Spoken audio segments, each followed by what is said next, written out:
This podcast is brought to you by New Life Ministries. Welcome to the Every Man's Battle podcast. I'm your host, JJ West. On this podcast, you will hear honest conversation and encouragement for living a life of sexual integrity. Let's get to today's episode. Hey, welcome back to the Every Man's Battle podcast. I am JJ West, your host, and I am a licensed marriage and family therapist in the Orlando, Florida area.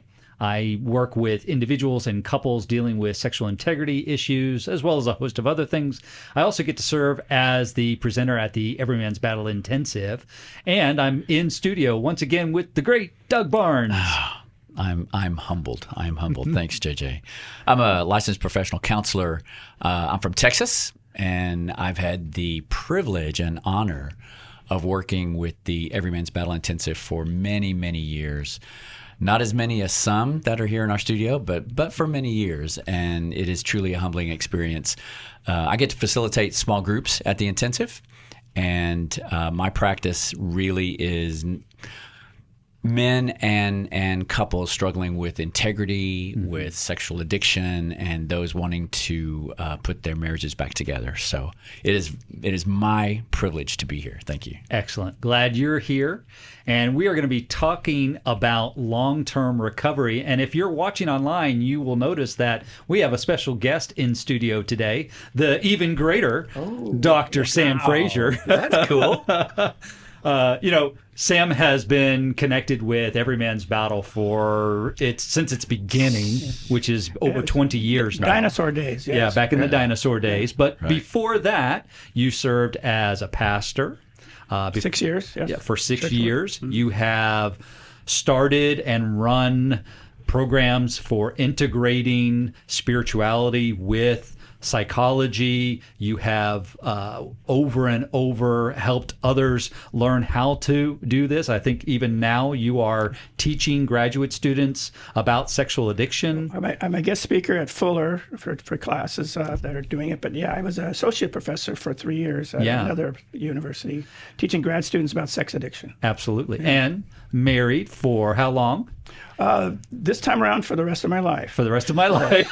That's a good answer. I lost the first one, but it. for my addiction, and we may come up with that. But I learned the hard way, and this is a lifer. Mm-hmm. Absolutely, yeah, that's awesome. And one of the things for those of you who've been around the Every Man's Battle Intensive for a while, that Sam heads up our Brothers in the Battle track, which we're so grateful that you do that. Thank you for doing that. It's such an important integral part of the larger picture of what we do, right? Yeah, because the weekend is one thing, but the follow-up is where the real juice it has to be. And absolutely, yeah. And that's really what we're going to be talking about today is long-term recovery. We're going to be talking about juice, but specifically juice in the long-term recovery. And by the way, if you go back to season 1, we did an episode called Facing Temptation in Long-Term Recovery. That aired on June 3rd of 2024. There may be some information in that episode that would be helpful and tie into and set up some of the things that we're going to talk about today. But we're going to talk about long-term recovery because the bottom line is there are guys certainly who come to the intensive fresh in, right? D-Day just happened. They either just got discovered. Yeah, they're still bandaged up. They're kind of, that deer in the headlights experience. But then we've got a lot of guys who have been trying to walk this road for a while. Maybe it's 3 or 4 years of recovery or more, right? I think when I think about long-term recovery, that's the time frame. Anything from 2 years back, birth to 2 years in terms of our recovery, I think of as short-term recovery. 3, 4 years, maybe 5 is kind of midterm, but once you're hitting 5, 6 years and beyond, you're really into long-term recovery. Yeah. I was in diapers for probably like 30 years. It took me a long time to get the first year out. Right? Yeah. We've come a long way in recovery since then too. Yes, that's right. Yeah. That's right. Thank you very much. So it raises for me a question of what's the difference? So what are the things that are different? What are the things that someone would be working on if they're in, say, year 5, 6, or 10 year of recovery versus they're in their first or second year, what are the differences in terms of recovery? Yeah. Shall we start? Yeah, Okay. jump right in, Sam. You're up to the plate. All right. That's why we brought the even greater Sam Fraser into the booth, right? Why am I the last one to know? But in terms of when you think about the long-term recovery, there are certain signs that tells you whether you're really doing long-term recovery. And one of them I'd like to say is you're letting your walk do your talk. Okay. So when wives say, "Hey, how do I know if my husband's doing what he's supposed to be doing?" It's like, is he talking or is he walking? And so, because the walking does more than talking, because you're showing it by your actions, not by your words, because the words is what betrayed them in the first place. Right. So the idea when a man is no longer defensive, he's moving down the road he's moving out of his shame and moving into his recovery. Absolutely. Yeah. Yeah. It starts to build in what are the active signs. It's not just cessation of bad behavior. I'm no longer looking at pornography. I'm no longer. You can white knuckle that. What's the longest you've had somebody white knuckle it in your practice? A year. A year? Yeah. I was going to say about 6 to 8 months, but yeah. So you can white knuckle for a while, but it's hard to white knuckle for forever, right? Yeah. But when you move out of, we're just talking about cessation of bad behavior. I'm not hooking up with the affair partner anymore. I'm not looking at porn, whatever. Now we're moving into what evidence, active evidence of character change are you seeing if you're the spouse or if you're sibling or whatever. One of the signs is you're no longer struggling with sobriety and having relapses. You've actually maintained your sobriety for a period of time, so you move into recovery. Moving into recovery, exactly. And you talk about character. Right, yeah. Right. The sanctification of our character. And so having those traits come out in my everyday today operations with my spouse or girlfriend or significant other or my group or with my counselor, how am I working on those? And so how does that show up on a day-to-day basis? That, because I agree with you, it's how is my character really changing and evolving? Because those subtle changes are going to show up. Yes, they are. They're going to show up in my behavior, as like you're saying, the walk, not just, well, I haven't acted out in a long time, so I've got to be changing. Well, we know that doesn't. And one of those key factors in that behavioral change is connecting, because when we're in our addiction, we're hiding, we're ashamed, and we're keeping everybody out at distance. Yeah. And now it's like so when the behavior represents being connected to my wife, my kids, my job, the chores at home that I used to ignore because I was doing my computer or out of the house or whatever, all those kind of things create the kind of confirmation that you're moving down the road. Or even my brothers. Yeah. What kind of brothers, what kind of God, self, and others, right? So what kind of others do I have in my life that's not connected to my wife or my kids that are healthy, that they know me, they know my stuff, I know their stuff, and there's a common ground of accountability that prior to D-Day, the day of discovery or disclosure. Yeah. Right. Yeah. Well, yeah, right. Whichever comes first. Or even divorce. Another day. Yeah. Good point. Good point. Yeah. So it's being able to be transparent with them at all costs. Yeah. Even if, I don't like it when people get up in my face. Well, did you ever think that that's what's good for us? Yeah. When people get up in our face like that, they do it out. The healthy brothers do it out of love, not out of malice or contempt judgment or rage. Shame, Right, because the biblical model for any confrontation is for the restoration of that person who's being confronted. Right. It's not to shame them. It's not to make them feel bad. It's not to make me feel better because I'm not struggling the way you are, you piece of blank. Right? It's to restore them. Right? I'm sharing this with you. I'm bringing this observation, this confrontation, so that you change. So, but I got to say, what I'm hearing mainly from both of you is the work of long-term recovery that's different from, say, the beginning. Is now the work is relational.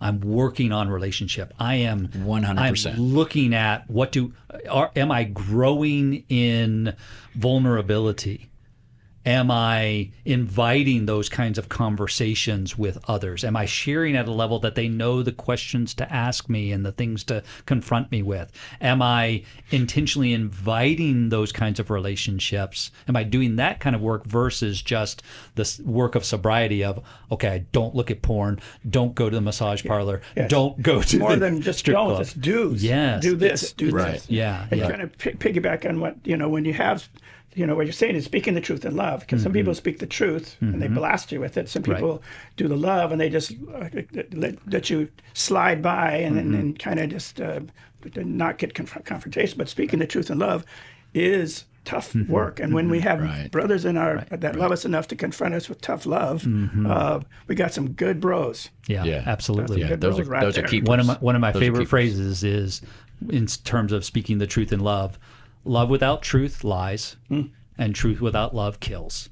And so we want to have both. We want to speak the truth in love in a way that then restores that brother.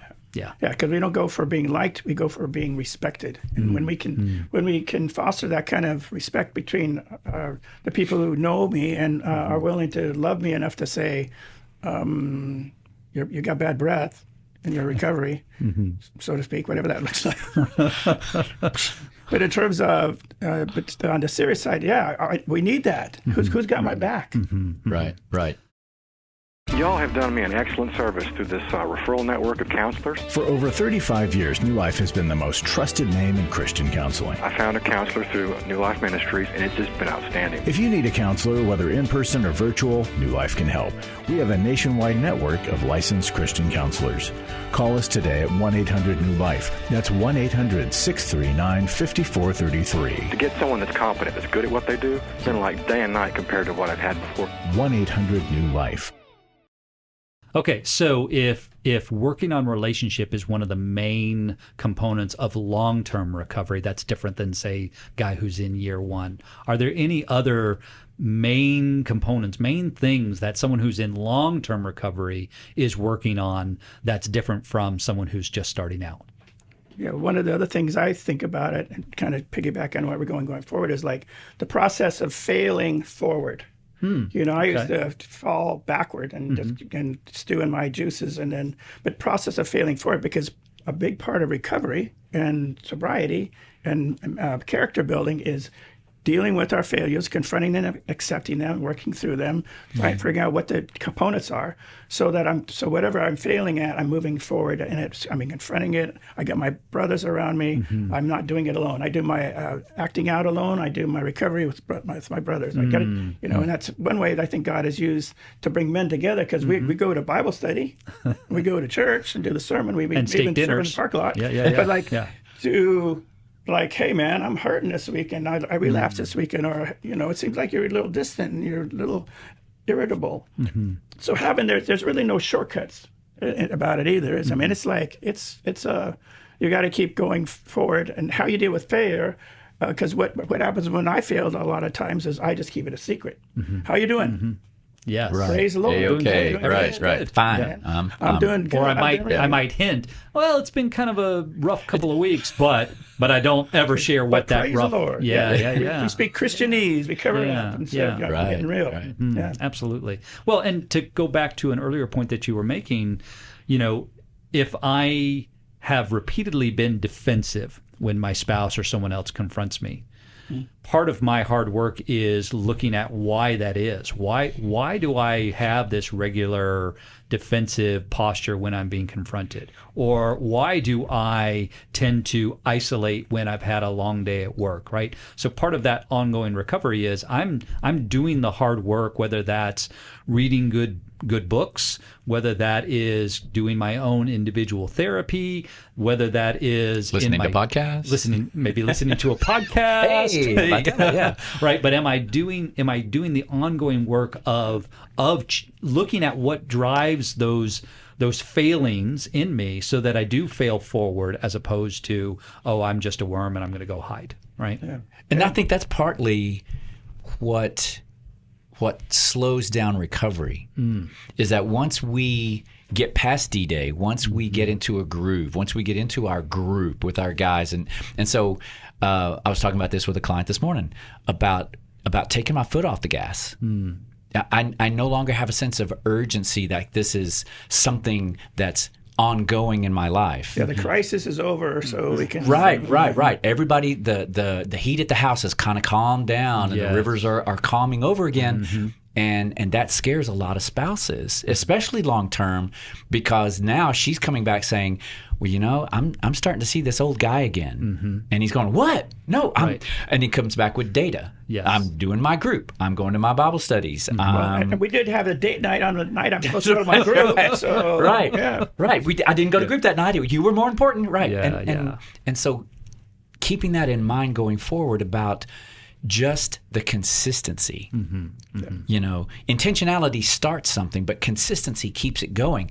And so making that a part of my lifestyle as opposed to just something I do. Does that make sense? And so when you think about the juice, what's the motivation for doing it? I know I started my recovery. I didn't do my recovery for 30 years because I felt like crap and I didn't feel I was worth it. But when I got married and I got busted, that was my motivation. And it was maybe the best motivation to start with, but it got me started. It's not the motivation to stay with, because we got to do it for ourselves. And so the idea of how we keep the motivation up, that's where we need each other to do it. Because you know, I was kind of a loner guy, so I was just, all I need is God. That's all I need is me and God. And realizing I didn't really do any recovery till I started having a band of brothers. And that made all the difference. I could forgive myself. Yeah. Because you only go so far in forgiving yourself by yourself alone. That's right. And to be honest with yourself. And, I can be more honest with myself when I've got guys who love me that are around me. Yeah, I can hide from myself with myself. Right. I think there's a book on that, isn't there? It's called Denial. I don't know. Anyway. Oh, I was thinking fig leaves, but okay. Same thing. Same thing. Yeah. Absolutely. But I think that's good from a long-term perspective, that I need to keep expanding my band of brothers. And in some ways, coming back to every man's battle is not. That's, you know, a lot of churches do men's retreat once a year.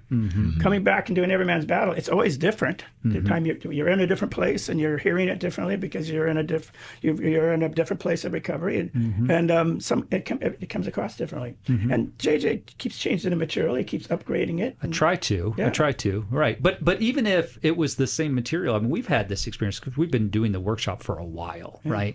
I mean, I've been a part of the workshop since 2009. You guys preceded me. Sam, you preceded everybody. Dinosaur. But we won't go there. Right. In the Garden of Eden.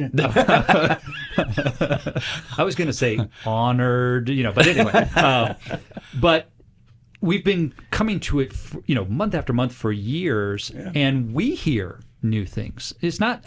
Oh, that's a brand new topic or idea. It's something about the way that it was presented or the way I heard it this month was different. It hit me differently and challenges me then to look at my life differently, right? Because I am in a much different place now than I was early on. When you first are in those first few days after D-Day, you're so shell-shocked. You gain some of the material, but you can't possibly consume all of it. Right? There's no way. So you come back again, and you get a little bit more, and you get a little bit more, and hopefully, like you said, you're trying to change yourself. You're changing your heart, not just changing your behavior. And there's something about the motivation factor when you're with a group of men. There's just something that happens that's different. I remember my acting out. I was leaning on women to give me my validation, and I realized they can't validate my masculinity and the way I need to be validated. Right. And so being with other men. Not completely. Yeah. And so I think, Christian men who are in recovery are the most courageous, bravest, and real. Because we learn the language of vulnerability. You can go to sermons, you can go to Bible studies, and that kind of thing. But this makes you get real fast because it doesn't. You can't fake recovery. Yeah. Right. Yeah. I tell my groups it's like learning Japanese phrases. Okay, say more. Not in Japanese, please. Good point. Yeah. Because Japanese is a hard language. And it's like learning to say recovery words and language in a way, like you said, vulnerability, Sam. That was not something that was honored and revered at my house. I mean, it was everything but that. Right. And so learning to speak vulnerability and empathy and tenderness and compassion, where before there was anger and rage and contempt and judgment and shame. It's learning to own the fact that I am much more than just what I do. It's actually the language of heaven, isn't it? God. Yeah. To admit I'm weak, to use that 4-letter word that starts with H. That, it's a man law. You can't say help. Yeah. It's like that took me way too long. But now I'm getting good at it. I'm going to get better. Yeah. But anyway, but it is the language of heaven, because how is heaven described to us in Corinthians? That we will, here we see through a glass dimly. Yeah. There we will know as we are fully known, right? So when we are experiencing the kingdom, we're experiencing it as being fully known, nothing hidden. And those of us who have spent a lifetime hiding ourselves, early on that terrifies us, right? But as we go into recovery deeper and deeper, we find a beauty in that. We find, there's life in that.